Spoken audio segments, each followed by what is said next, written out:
여러분 안녕하세요. 반갑습니다. 또 방송을 통해서 또 이렇게 함께 참여하고 계시는 우리 액트의 서액트의 다른 교우님들 다시 한번 이렇게 인사드립니다. 사실은요, 제가 그 박경훈 목사님께 예전에 한번 통화를 하다가 설교는 절대 20분을 넘기면 안 된다. 뭐 그런 얘기를 제가 한 적이 있었어요. 그런데 아무리 봐도 오늘 제가 가지고 온 주제는 20분 안에 끝낼 수 없는 주제였기 때문에 제가 그 약속을 못 지켜서 먼저 사과의 말씀을 드리도록 하겠습니다. 그러나 최선을 다해서 빨리 아주 중요한 부분만 다루면서 오늘 준비한 말씀을 시작해 보도록 하겠습니다. 재림전 조사 심판의 성경적 기초라고 하는 책이 있습니다. 이 책은 마빈 모어라고 하는 분이 쓰셨는데 이분은 미국에 있는 시조사의 시조 편집장이십니다. 근데 얼마 전에 돌아가셨어요. 이분은 굉장히 많은 책을 쓰셨던 분인데 그 중에 하나가 바로 이 책입니다. 여기 차례 이렇게 다 나와 있고요. 또 방송을 통해서 여러분들에게 제가 그 PDF를 제공해 드렸어요. 그래서 또 그 PDF를 가지고 보시면 되겠습니다. 오늘은 좀 설교 스타일을 원래는 간증 시간이라고 이렇게 금요일날 들었는데 설교 스타일을 간증도 아니고 그냥 원래의 전통적인 설교도 아니고 약간은 세미나처럼 우리가 같이 이 글을 읽고 그 중간중간에 필요한 부분들을 제가 설명하는 형식으로 오늘 이 시간을 쓰려고 합니다.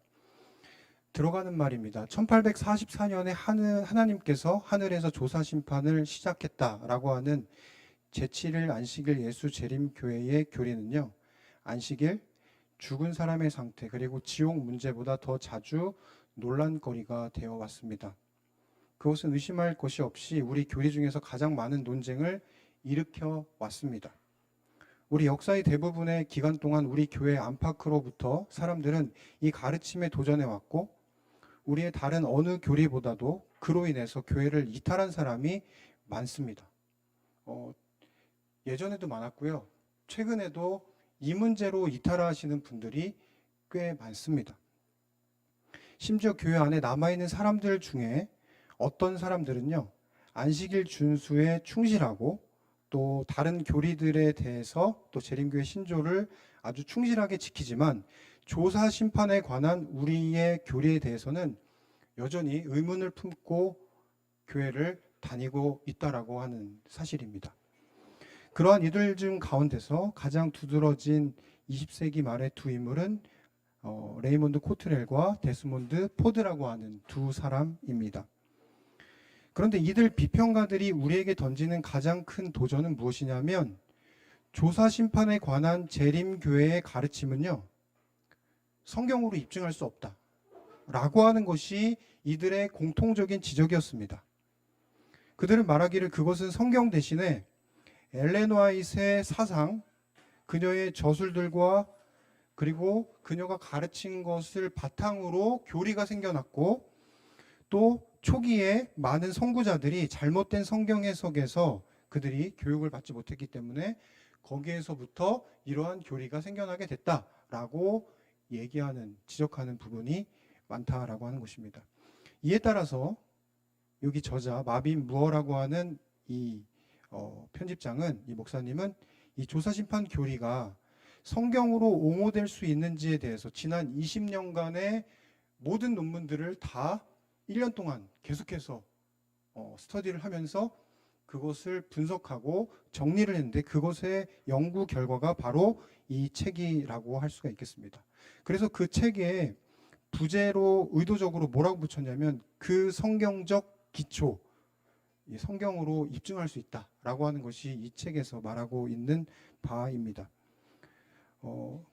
그러면 도대체 이 조사 심판은 무엇이며 조사 심판의 목적은 도대체 무엇이길래 이런 논쟁이 일어나는가, 그리고 그것의 재림교회의 가르침은 무엇인가라고 하는 것을 하나씩 우리가 살펴보도록 하겠습니다. 재림교회는 28개 기본 교리가 있습니다. 그 중에서 24번은 조사 심판에 관한 것입니다.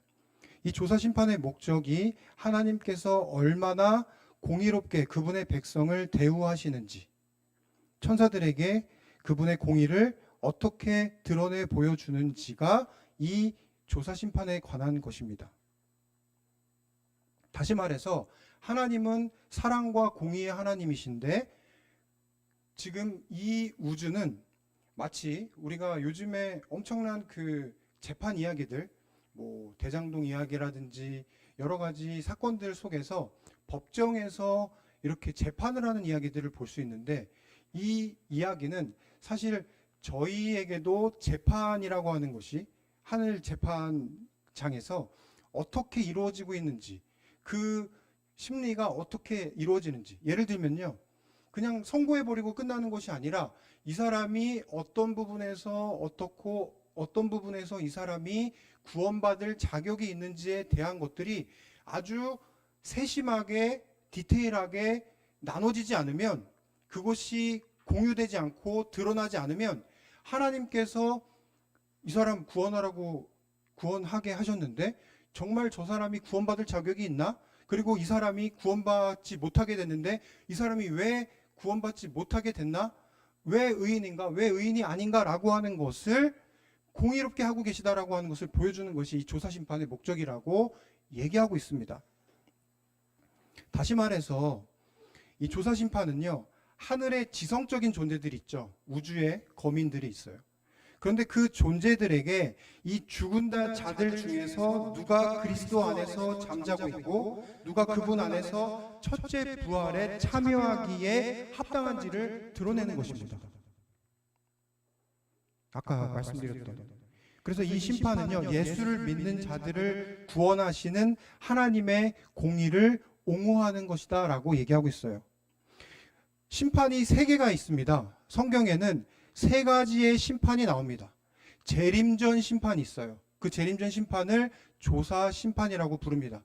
그리고 재림 후에 천년기가 시작되는데 그 천년기 동안에 천년기 심판이 있어요. 그때는 악인들은 다 잠 있는 거죠. 그리고 마지막으로 그 악인들이 부활하게 되는데 그 부활한 사람들이 나중에 최종적으로 도말하게 되는 사건이 도말 심판이에요. 그래서 심판이 3개가 있습니다. 그런데 우리는 지금 어디에 살고 있냐면 재림 전 심판 시기에 살고 있는 겁니다. 그러면 재림 전 심판은 누구를 위한 것일까요? 바로 하늘에 있는 우주 거민들을 위한 겁니다. 그 사람들이 어떤 사람이 의인이고 어떤 사람이 죄인이라서 하늘에 들어가지 못하는지에 대한 것들을 하늘 우주에 있는 거민들에게 하나님이 공의롭게 하고 계시다고 하는 것을 보여주는 것이 바로 재림 전 심판, 조사 심판에 관한 것이라고 얘기하는 거예요. 그러면 천년기 심판 때는 누가 살아나냐면 죽었다가 다시 살아난 의인들이 합니다. 그러면 그 천년기를 사는 그 사람들은요, 내가 왜 여기에 올라오게 됐는지를 알게 되겠죠. 하나님이 어떻게 공의를 했는지. 그런데 어떤 사람들이 내 친구인데도 불구하고 그 사람이 목사님인데도 불구하고 왜 못 올라갔는지, 나와 함께 있지 못하는지에 대한 것이 의문으로 남게 됩니다. 근데 그 의문을 하나도 빠짐없이 다 파헤쳐서 하나님이 알려주시는 것이 바로 또 천년기 심판이에요. 그리고 마지막으로 악인들이 일어나는 그 도말 심판 때는 그 악인들이 도말되기 전 무에서부터 시작해서 유가 됐지만 그들이 하나님을 거절했기 때문에 자기 스스로 하나님을 떠나서 사라져버리게 되는 무의 상태로 돌아가는 그 사람 적으로 자기들이 왜 도말돼야 되는지에 대한, 그리고 하나님이 끝까지 자기들을 향해서 어떤 사랑을 보여줬는지에 대한 사랑과 공의 하나님을 마지막으로 보고 사라지게 된다라고 하는 것이 이 이야기예요. 그래서 많은 사람들이 이렇게 생각합니다. 와, 심판? 재림 전에 심판이 있어? 이거 너무 무서운 거 아니야? 두렵고 떨린 거 아니야? 그런데요, 이 조사 심판은 우리를 위한 게 아니에요. 아까 얘기한 것처럼. 우리는 이미 어떤 사람인지, 어떤 의인인지, 어떤 죄인인지, 어떤 상태인지가 이미 결정이 돼 있어요. 우리가 죽는 순간 결정이 납니다. 하나님이 아실까요? 모르실까요? 아세요. 그러나 누구는 모르냐면 우주에 있는 거민들은 몰라요. 그렇기 때문에 이것은 우리의 구원을 결정하는 것이 아니라 이미 구원이 결정된 사람들을 놓고 그 사람들이 어떻게 구원받게 됐는지, 예를 들면 저 사람이 내가 보기에는 완전 죄인인데, 내가 보기에는 완전 하늘에 들어갈 수 없는 사람인데, 그 사람이 예수 그리스도의 보혈의 피를 믿고 그것을 받아들여서 그분의 자녀가 되었기 때문에 하나님은 그것을 가지고 하늘에 있는 우주 거민들과 그리고 사단과 그의 천사들에게 제시하는 겁니다.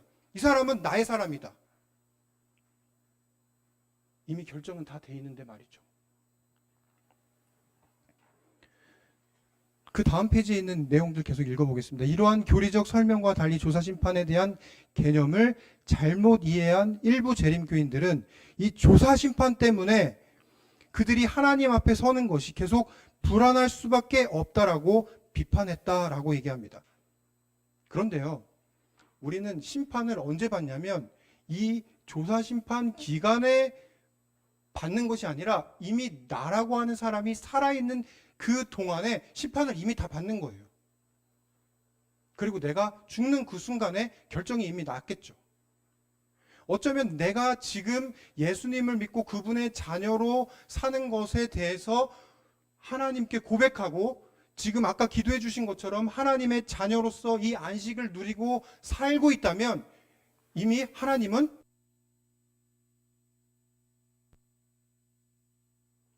그리고 그 사람을 위해서 하나님은 우주의 거민들에게 이 사람이 왜 하늘에 들어갈 수 있는지를 설명하세요.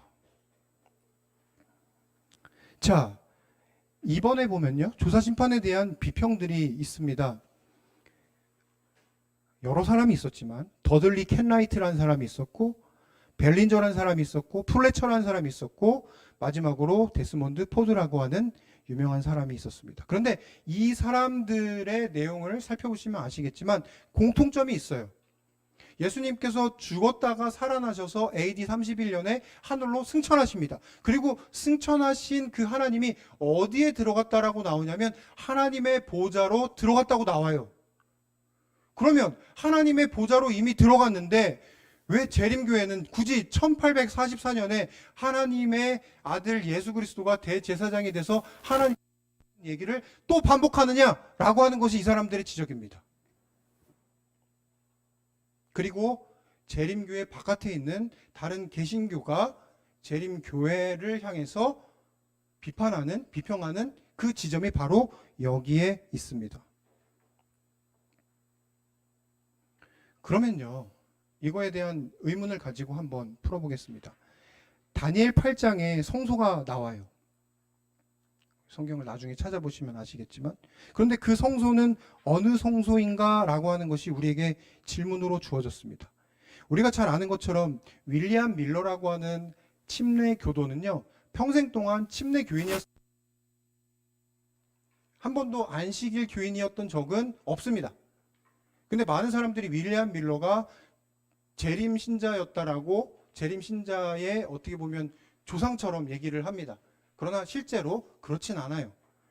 이 윌리엄 밀러는 죽었다가 살아나는 경험을 전쟁터에서 경험하고 난 다음부터 자신의 어떤 실존적인 문제를 갖고 신앙을 새롭게 시작합니다. 그리고 나서는 성경과 성구 사전을 가지고 성경을 새롭게 연구하죠. 막 읽고 연구하고 난관에 부딪히면 그게 해결될 때까지 계속 붙들고 씨름합니다. 그리고 나서 이 사람이 어디까지 오게 됐냐면 이 다니엘서까지 오게 됐어요. 그리고 나서 다니엘서를 연구하다 보니 예수님께서 이 성소를 정결하게 한다는 이야기가 나온 겁니다. 그리고 나서는 그 성소를 정결하게 하는 사건이 자기가 18세기 초반에 태어나서 18세기 중반을 향해서 가고 있는데 자기가 살아생전에 예수님이 말씀을 이 사람은 배우게 됐어요. 깨닫게 됐어요. 자기 스스로 공부하고. 그리고 나서는 10년 동안 이것을 묵혀둡니다. 그런데 그러고 나서 하나님께서 그 사람을 계속 쓰시려고 했는지 그 사람을 설교자로 부르셔요. 그리고 나서 그것이 재림 운동으로 확대되게 됩니다. 그런데 1844년 10월 22일이죠. 그것은 대속제일로 말할 수 있는 7월 10일입니다. 그 10월 22일에 아무 일도 일어나지 않고 그날은 지나가 버립니다. 그리고 나서 세 부류의 사람들이 나타나요. 첫 번째 부류의 사람들은 그 재림운동에 헌신했다가 모든 것도 다 팔고 모든 거 스탑했고 모든 것들을 다 이 재림 사건에 올인했던 그 사람들 중에 첫 번째 사람들은요, 결국 세상으로 떠나가 버립니다. 그리고 두 번째 사람들은 원래 교회로 돌아가 버립니다. 그리고 마지막 세 번째 사람들이 있었는데 그 세 번째 사람들 가운데 누가 있었냐면 성경을 다시 연구하자라고 하는 아주 소모임의 사람들이 있었는데 그 사람들이 나중에 제7일 안식일 예수 재림 교회의 모태가 되는 겁니다. 근데 그 사람들이 성경을 연구하다가 그러면 이 지구가 정결케 되는 것이 아니라면 도대체 뭐가 정결케 되는 것인가? 히브리서와 계시록의 말씀을 비교하면서 연구하다가 깨달은 바는 하늘에 성소가 있다는 것을 알게 됐습니다. 그리고 그 사건은 지구의 정결이 아니라 하늘에 있는 성소의 정결이라고 하는 것을 이 사람들이 배우게 돼요. 그리고 나서 그 사람들의 첫 번째 교리가 됩니다. 그러니까 사실은 미국에서는 재림교인을 안식일 교도라고 부르지 않아요. 애드벤티스트라고 부르죠. 재림신자라고 부릅니다. 왜냐하면 자신들의 정체성이 이 재림이라고 하는 것에서 재림 운동으로부터 나왔기 때문에 그렇습니다. 그런데 흥미로운 점은 여기 나오는 그 사람들이 이 하늘 성소에 대해서 이제 깨닫게 된 그 사건들을 놓고 어떤 이야기들이 펼쳐지는지 오늘 그것을 보려고 하는 겁니다. 여기 보면 이런 이야기가 있습니다. 저자는 다니엘서 8장 14절의 성소는 하늘 성소를 가리키는 것임을 입증할 수 있다고 믿고 있다. 그중 한 가지로서 다니엘 7장과 8장의 내용을 살펴보면 작은 뿔이 등장해요. 성도를 괴롭힙니다. 성소를 회파하는 시점이 나타납니다. 그런데 우리가 잘 아는 것처럼 작은 뿔이 활동하는 시간은 언제냐면 538년부터 1798년 사이에 한때 두때 반때 1260년입니다. 그렇다면 여기 그 작은 뿔이 활동하기 전에 이미 AD 70년에 예루살렘 성이 멸망했어요. 성소가 없어졌습니다. 그러면 그 성소를 회방하고 성소를 더럽히는 것이 이 지구상에 없다면 도대체 어떤 성소를 괴롭게 하고 더럽히는 것일까요? 라고 하는 의문점을 가지고 어디를 보게 된 거냐면 하늘 성소를 보게 되는 것입니다. 그렇다면 이 하늘 성소를 푸는 해석 방법이 연일 원칙입니다. 우리가 잘 아는 것처럼. 그런데 그것이 과연 성경적인가 라고 하는 의문을 또 이 사람들이 또 제시했습니다. 그 중에서 4번에 보시면 데스몬드 포드는 1978년 그의 책 다니엘서의 부록에서 상당히 길게 그 원칙에 대한 지지를 확인했다. 그러나 2년 뒤에 글래시어 뷰라고 하는 곳에서 발표한 원고에서는 연일 원칙의 증거가 성경에는 없다. 그리고 그동안 제시했던 민수기 14장 34절, 계시록 4장 6절의 이 말씀들은 그 조건을 충족하지 못한다라고 지적했습니다. 그리고 나서는 재림교회를 떠났어요. 그런데요, 성경이 연일 원칙의 글자 그대로 명시하지 않는다고 해서 포드나 또 다른 비평가들의 주장을 그대로 우리가 받아들일 수는 없습니다. 왜냐하면 삼위일체의 교리 역시 성경에 어디에서도 언급되지 않기 때문에 그렇습니다. 그러나 삼위일체의 사상은 그대로 있는 것처럼 우리는 이 안에서도 연일 원칙의 그 방식과 조사심판을 찾아볼 수 있다라고 얘기하는 것입니다. 우리가 잘 아는 미국의 윌리엄 쉐이라고 하는 구약 성경학자가 있습니다. 그 성경학자가 다니엘서를 기술했는데 그의 기술에서 이런 얘기를 합니다. 다니엘 9장 24절에서 27절에 71회의 사건이 나오죠. 우리가 잘 아는 것처럼 기름 부음 받은 자, 메시아가 나타나는 그 사건을 71회의 사건이라고 얘기하죠. 그런데 그 예언된 사건들이 문자적인 70주일이 적용이 되면 1년 5개월밖에 되지 않아요. 그러면 그 성소 그리고 그 성이 완공되는 그것을 1년 반 만에 할 수 있다라고 한다면 이것은 그 해석은 맞지 않는 겁니다. 문자적으로 그대로 보면. 그렇다면 어떤 해석 방법을 해야 되는가? 과거주의 방법이냐, 미래주의 방법이냐, 여러 가지 방법들이 있는데 그 방법들이 해결이 안 된다면 우리는 무슨 방법을 써야 되냐면 성경에 있는 연일 원칙을 써야 한다라고 하는 겁니다. 그런데 이 연일 원칙은요, 흥미롭게도 윌리엄 밀러가 만든 것이 아닙니다. 종교개혁자들이 있었고 그 개혁자들 이후에 개신교가 성경을 해석하는 방식이 연일 원칙이었어요. 그래서 실제로 아이작 뉴턴이라고 하는 천문학자이면서 수학자인 그 과학자는 신학도 했던 사람인데 그 사람은 이 연일 원칙을 가지고 예수님이 태어나는 시점에 대한 해석 방법을 풀었어요. 우리가 잘 아는 것처럼 이 연일 원칙대로 하면 AD 27년에 예수님이 태어나게 되는 것을 이 성경 그대로 70일의 예언 그대로 우리는 확인할 수 있습니다. 여기 그대로 한번 읽어. 70일의 기간을 연일 원칙으로 적용했을 때 나타나는 결과이다. 예루살렘을 중건하라고 하는 아닥사스다의 영으로부터 27년에 AD 27년이죠. 그리스도의 침례까지가 정확히 483년 69일에라고 하는 것이다. 그렇다면 70일의 예언의 연일 공식의 타당성을 확인한 셈이 된다. 그렇다면 이것이 맞다면 71회의 연일 원칙이 맞다면 다니엘 8장 14절에 2300년의 기산점을 같은 것으로 제공한다는 것을 우리는 그 성경 해석 안에서 확인할 수 있습니다. 그리고 2300년을 계산을 하면 기원전 457년부터 2300년 계산하면 1844년이 마치게 됩니다. 이것이 연일 원칙이에요. 자, 이제 이 연일 원칙은 복잡하지만 이렇게 학자들의 몫으로 남겨두고 그 다음 장면으로 넘어가 보도록 하겠습니다. 5번입니다.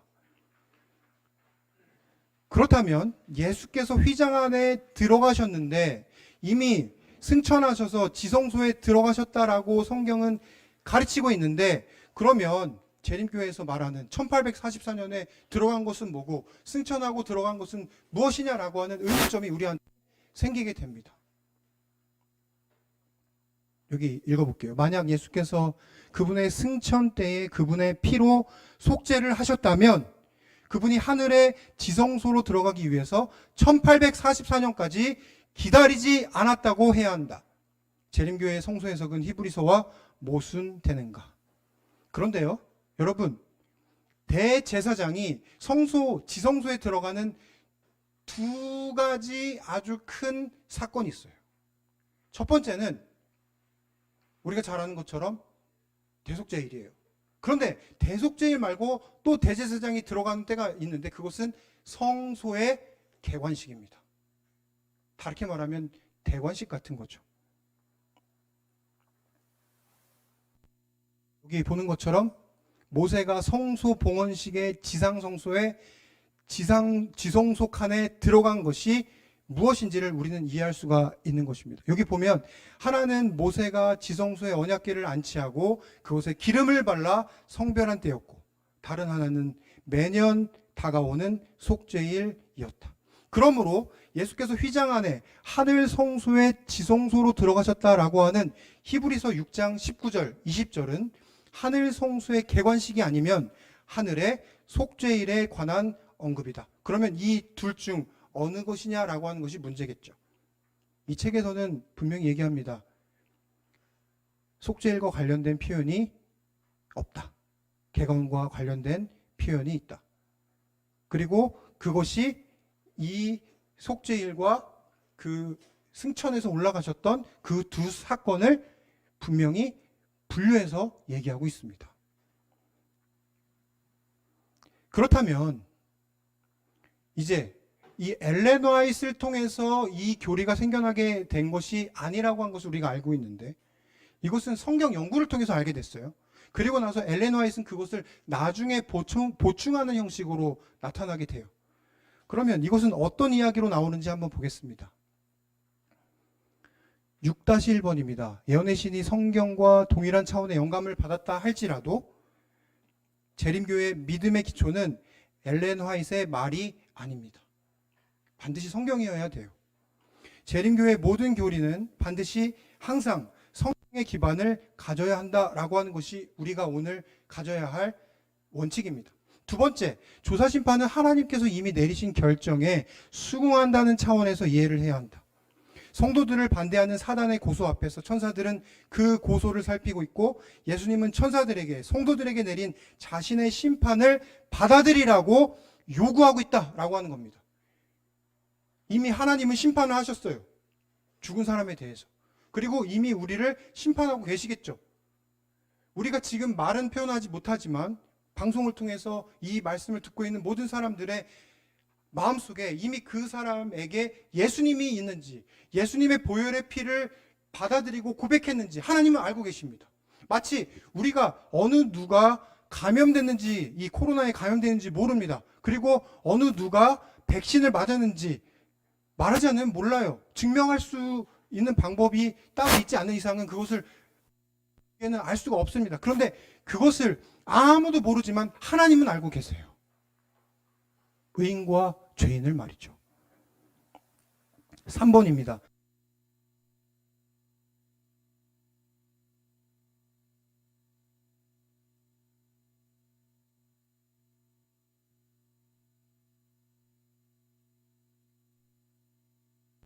또다시 재림전 심판이 있어야 하는가라고 하는 겁니다. 그런데 우리는 그것을 부인하지 않습니다. 십자가는 완전한 속죄의 하나님의 선물이었습니다. 그런데 그 지금 속죄를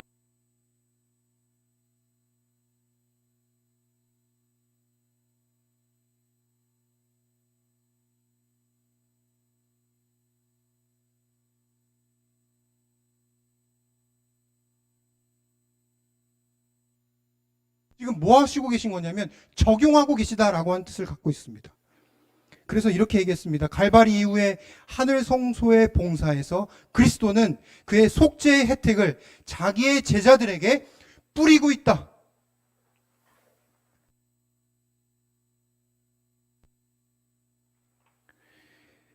네, 이제 열심히 달렸기 때문에 이제 마무리하는 부분을 하겠습니다. 네, 생각보다 짧은 시간이기 때문에 네, 굉장히 많은 부분.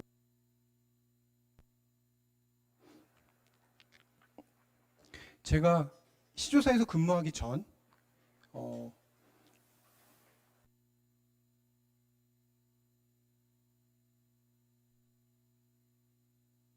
그때 대만 봉사대를 10명의 대원들과 함께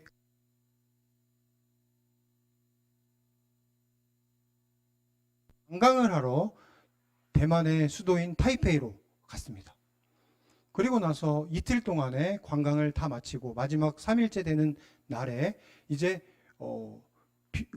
비행기를 타기 위해서 공항에 가야 되는 시간이 됐어요. 제가 대장이었는데 우리 대원들에게, 우리 뭐 나이가 50세 가까이 되신 분도 계셨고 10대 중반에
때문에 영사관이 없어요. 그래서 무슨 사무소가 있습니다. 그 사무소에 갔더니 미성년자는 발급이 바로 안 된대요.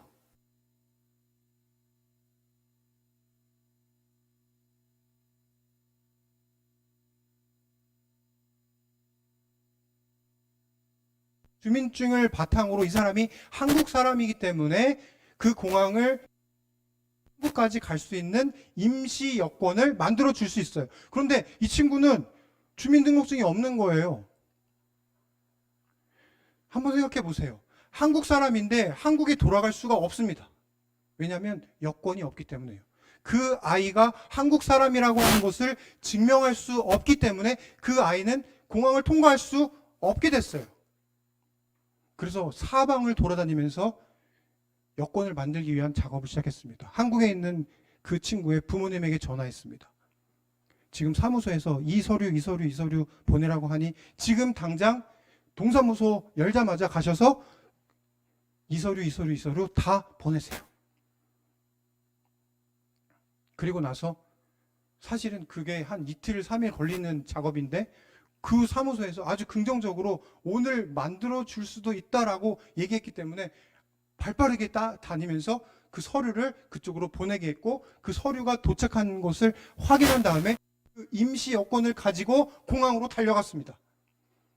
가는 길에 티켓을 끊었어요. 가장 빨리 탈 수 있는 걸 끊었습니다. 그리고 나서 떨리는 마음으로 공항을 통과하는 그 이제 출국대 앞에 섰어요. 검사대 앞에.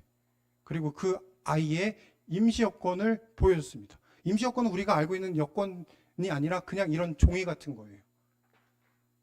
떨렸어요. 이거 안 되면 어떡하지? 그 아이는 한국인이지만 그 아이가 한국인이라고 하는 것을 증명해야 되는 것은 누구의 몫이냐면 그의 부모의 몫이었어요. 그리고 그 아이의 임시 여권을 가지고 제출했을 때 거기서 처음 보는 것처럼 그것을 보더니 도장을 쾅 하고 찍어줬습니다. 들어가래요. 그리고 나서 다리가 다 풀려서 하루 종일 뛰어다녔던 이제 긴장이 다 풀리니까 다리가 풀려서 둘이 밥을 먹으면서 이제 비행기를 기다리는데 거의 눈물이 날 정도였습니다. 제가 그날 집에 꼭 들어가야 되는 이유 중에 하나는 뭐였냐면 저희 아내 생일이었거든요. 제가 아침에 여보 내가 오늘 아침에 출발하는데 당신 이제 선물 가지고 갈게. 그날 제가 언제 도착했냐면 12시 딱 되는 시간에 도착했습니다. 중요한 것은 뭐냐면요. 그 아이가 자기 스스로 한국인인 걸 증명할 수 없어요. 그 아이가 한국인인 것을 증명하는 방법은 그의 부모가 한국인이라는 것을 증명해 줘야만 합니다. 예수님께서 우리를 위해서 십자가에 달려 돌아가시고 이 아이는 비록 사는 게 이거밖에 되지 않지만 아까 기도해 주신 것처럼 일주일 내내 하나님과 동행하지 못했지만 하나님의 위로를 바랬고 지금 이 순간에 하나님의 보혈의 피를 내 마음속에 모시고 하나님의 자녀가 되기로 고백하면 하나님께서 뭐로 해주세요? 죄인에서 의인으로 바꿔주십니다. 그리고 그 사람을 위해서 뛰십니다. 그 사람을 위해서 일하세요. 이게 바로 조사심판입니다. 나를 위해서 지금 일하시고 계시는 하나님이 계시다. 그것이 오늘 조사심판이 복음인 이유입니다. 함께 기도하겠습니다. 하나님 아버지, 그러므로 그리스도 예수 안에 있는 사람은 정죄받지 않는다고 말씀해 주셨습니다. 오늘 함께 머리 숙여 기도하는 주의 자녀들, 성령 하나님을 보내주셔서 2000년 전 우리를 위해서 돌아가 주신 그 예수 그리스도의 십자가의 보혈을 다시 주목하고 붙들 수 있도록 하나님 도와주십시오. 그리고 오늘 우리를 위해서 하늘 성소에서 나를 위해 이 사람은 죄인이지만 하나님의 자녀가 된 죄인임을 하나님께서 증명하고 계시다고 하는 것을 오늘 우리가 배우고 또 그것을 깨닫고 이 세상에 기쁨으로 즐거움으로 살아갈 수 있도록 하나님 함께하여 주시옵소서. 예수님의 이름으로 간절히 기도합니다. 아멘.